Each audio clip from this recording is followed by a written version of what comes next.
수능 시험 당일 시험장에 마스크에 방역복까지 등장했습니다. 책상에는 가림막이 생기고 떠들썩하던 응원전도 사라졌습니다. 수능 시험 당일 모습을 카메라에 담았습니다. 전례 없는 감염병 위기 속에서 수험생들이 수능 시험을 치렀습니다. 대입 전형 일정까지 미뤄진 상황에서 수험생들이 주의할 점은 없는지 살펴봤습니다.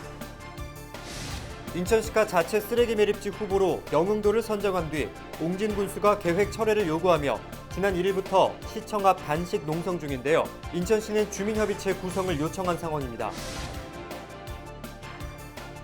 김포 지역구 국회의원들이 국방부 장관을 만나 김포 지역 철책 제거 사업을 서둘러 추진해달라고 요청했습니다.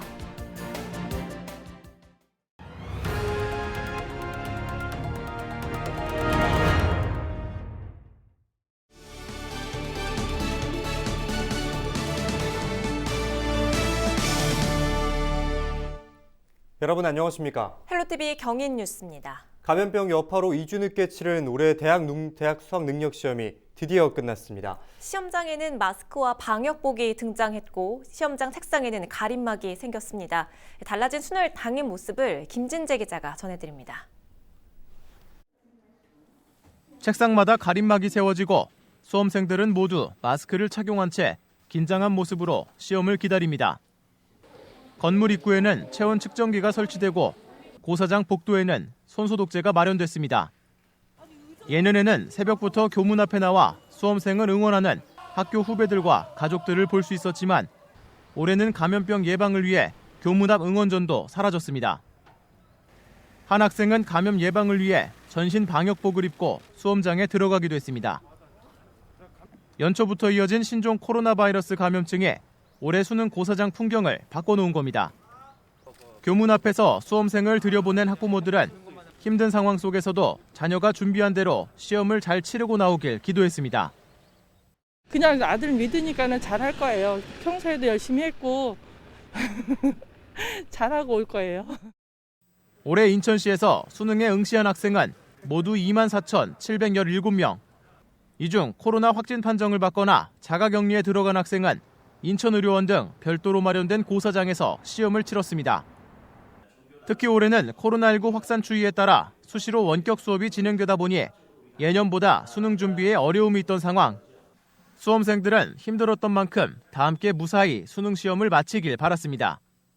코로나 때문에 수능 준비하기 어려웠는데 우리 다 같이 잘하자. 화이팅! 수능 출제기관인 한국교육과정평가원은 수능이 끝난 뒤 오는 7일 오후 6시까지 5일 동안 문제에 대한 이의 신청을 받습니다. 이후 오는 14일 오후 5시에 최종 정답을 확정하고 12월 23일 수능 성적표를 배부할 예정입니다.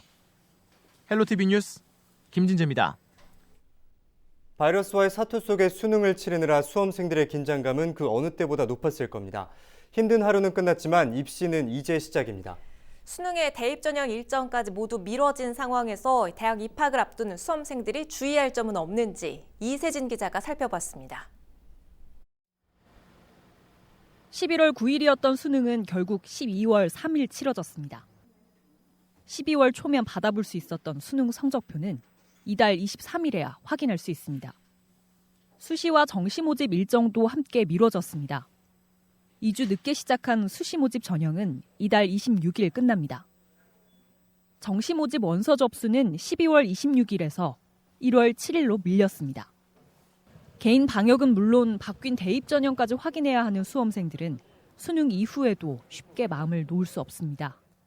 앞에 가림막하고 계속 마스크 끼고 시험 봐야 돼가지고 좀 불편하긴 했는데 원래 하던 것보다 좀 이번에 코로나 때문에 좀 많이 다 지체되긴 했는데 그래도 원래 하던 대로 하면.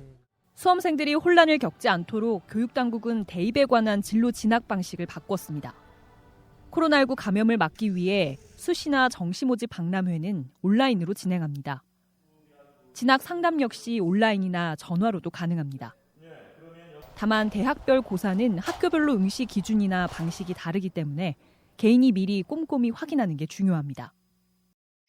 내가 지원한 대학에서 면접을 어떤 식으로 진행하는지를 반드시 확인하는 것이 좀 필요합니다. 그리고 수능 이후에도 혹시 대학 면접을 앞두고 본인이 자가격리 조치를 당했다면 해당 대학 입학처에 본인이 자가격리 조치 당했음을 알리고 통보를 하면 그 대학에서 보건소와 연락을 해서 권역별로 별도 시험장을 마련해 주고 있습니다. 수능은 끝났지만 아직 끝나지 않은 바이러스와의 싸움. 바뀐 대입 일정과 방식을 꼼꼼히 확인하는 것만큼이나 수험생 스스로 개인 방역 수칙을 철저히 지키는 게 중요한 시기입니다. 헬로티비 뉴스 이세진입니다.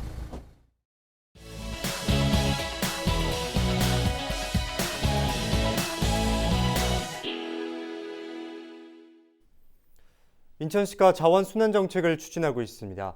이에 따라 대체 매립지와 광역 소각장 후보지를 발표했는데요. 지역 주민들의 반발이 거셉니다. 특히 매립지 후보지로 선정된 영흥도 주민들의 반발이 거센데요. 장정민, 옹진 군수는 지난 1일부터 인천시청 앞에서 단식 농성을 하고 있습니다. 장정민, 옹진 군수와 이야기 나눠봤습니다. 이재필 기자입니다. 사실은 쓰레기에 대한 독립 또 그리고 자원순환에 대한 부분들은 충분히 저도 이해하고 있습니다. 근데 사실은 그 세부적인 과정에서 특히 쓰레기 매립지 같은 부분은 지금 영흥도가 석탄 화력 발전소 때문에 지금도 현재 미세먼지, 대기 오염 물질 때문에 그 지역의 주민들이 직접적으로 지금 20년 가까이 지금 피해를 입고 있는 상황이거든요. 근데 그것들이 지금도 해결하지 못한 단계에 있습니다. 여러 가지로.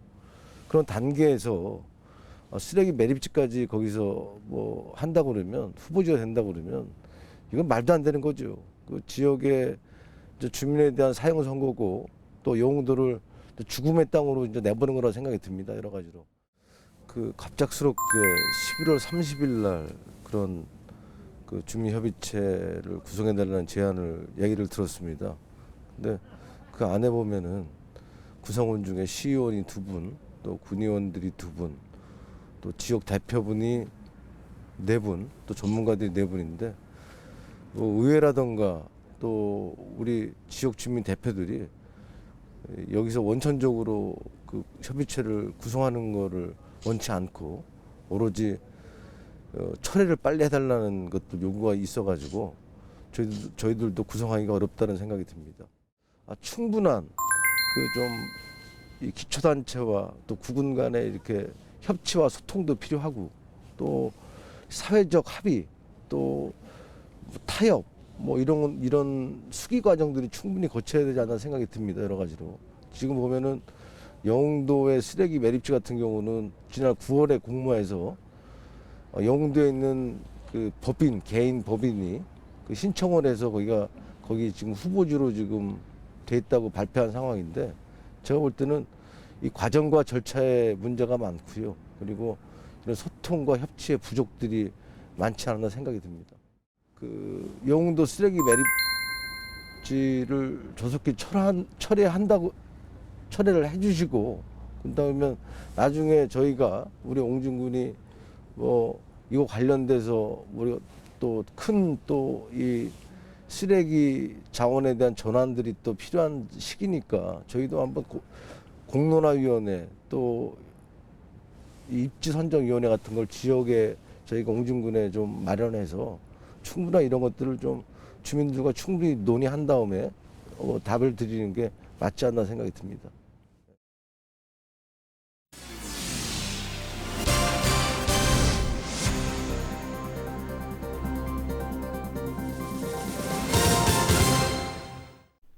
한국주임노조가 조합원 찬반 투표에 따라 사측과의 잠정 합의안을 부결했는데요.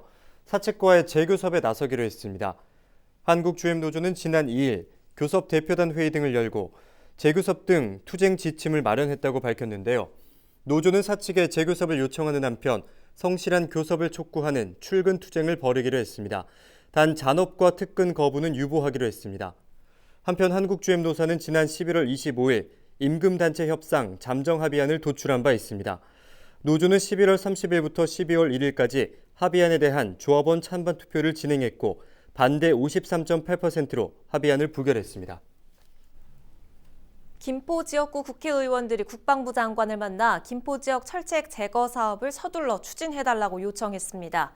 김주영, 박상혁 국회의원은 2일 서 국방부 장관을 만나 소송에 휘말려 있는 김포 지역 철책 제거 사업을 조속히 추진하고 소송과 관련 없는 구간은 우선 철책을 제거해달라는 입장을 전했습니다. 또 두 의원은 한강 신도시 개발 당시 군사보호구역 해제 협의에서 재척조했던 부지에 대한 개발 협조도 요청했습니다.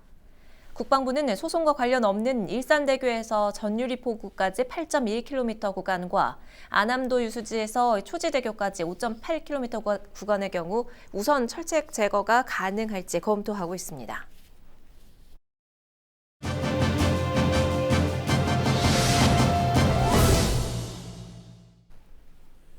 코로나19가 장기화하고 있는 가운데 부천시가 청소년을 대상으로 스마트폰 중독 해소 프로그램을 운영하고 있어 눈길을 끌고 있는데요. 백진현 부천시 청소년 상담복지센터장과 전화 연결해서 이야기 나눠보죠. 센터장님 반갑습니다. 센터에서 청소년들을 위해서 이 스마트폰 중독 해소 프로그램을 운영하고 있다고 들었는데요. 이게 어떻게 진행되는지 자세히 소개 좀 해주시지요. 네. 요즘 청소년들을 스마트폰 네이티브라고 부를 정도로 우리 청소년들은 태어나면서부터 스마트폰과 함께 성장했다고 볼 수 있죠. 우리 어른 세대들과는 다르게 청소년들에게는 스마트폰이 단순한 도구가 아닌 이를 통해서 관계를 맺고 참여하고 놀이를 하고 함께 성장하는 청소년들 삶의 한 부분으로 기능하고 있어요. 이런 맥락에서 저희 센터에서는 청소년들의 스마트폰 사용을 단순히 조절하고 통제해야 한다는 관점에서 벗어나서 성숙한 디지털 시민으로 성장할 수 있도록 미디어 리터러시 프로그램을 마련해야겠다는 판단을 했습니다. 이러한 방향에서 개발된 프로그램이 자기 주도적 스마트폰 사용 프로그램입니다. 총 4일기에 걸쳐 진행되는 이 프로그램은 자기 결정성 이론을 기반으로 스마트폰을 사용하게 되는 자신의 심리적 욕구를 인식하고 자기 주도적으로 스마트폰을 사용할 수 있게 하는데 그 동기 강화를 목적으로 하고 있습니다. 5명 내외의 소수 청소년이 참여하는 집단 상담 형식으로 진행되는데요. 실제로 자신의 SNS에 접속해서 관심 주제를 친구들에게 설명하거나 왜 이런 컨텐츠를 올렸는지 자신의 기대와 욕구에 대해 친구와 나누는 경험도 하게 됩니다. 청소년들은 이 프로그램을 통해서 친밀한 관계 경험과 스마트폰 사용에 대한 유능감 그리고 스스로의 삶을 주도적으로 운영할 수 있다는 자율성을 경험하면서 미디어 활용에 대한 자기 주도성을 갖게 되리라고 저희는 기대하고 있습니다. 그렇다면 이번 프로그램에 도움을 받게 된 학생들의 반응은 어떻습니까? 올 7월부터 현재까지 총 418명의 청소년이 프로그램에 참여했는데요. 프로그램에 참여한 많은 청소년들이 지금까지 무의식적으로 게임이나 SNS를 하며 많은 시간을 보냈는데 프로그램에 참여하면서 스마트폰 사용이 내 안에서 다양한 욕구나 기대와 관련이 있다는 것을 알게 됐다고 이야기했어요. 그리고 앞으로 내 마음 상태에 더 많은 관심을 가져야 되겠다는 소감도 들을 수 있었습니다. 프로그램이 끝난 이후에 청소년들을 위한 사후 관리도 지원하고 계시다고요? 네, 당연히 한 번의 프로그램만으로 어려움이 바로 해소되는 것이 아니기 때문에 프로그램 종료 이후에도 센터에서는 전문 상담사를 통한 지속적인 사후 관리와 상담 서비스를 제공하고 있습니다. 뿐만 아니라 코로나 상황에 따른 비대면 프로그램으로 잠시 스마트폰을 내려놓고 가족과 함께 소통할 수 있는 보드게임을 가정으로 발송해 주는데요. 슬기로운 실내 생활이라는 비대면 프로그램을 운영하고 있습니다.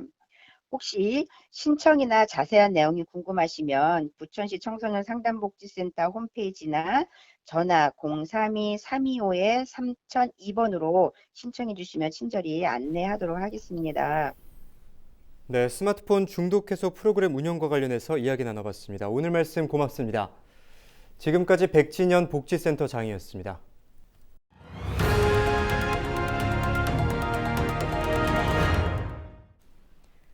2일 오후 4시쯤 부천 중동의 한 아파트 지하 주차장에 주차된 차량에서 불이 났습니다. 이 불로 인명피해는 없었지만 차량 일부가 불에 타 600만 원의 재산 피해가 발생했습니다. 소방당국은 발화 지점 등 정확한 원인에 대해 조사하고 있습니다.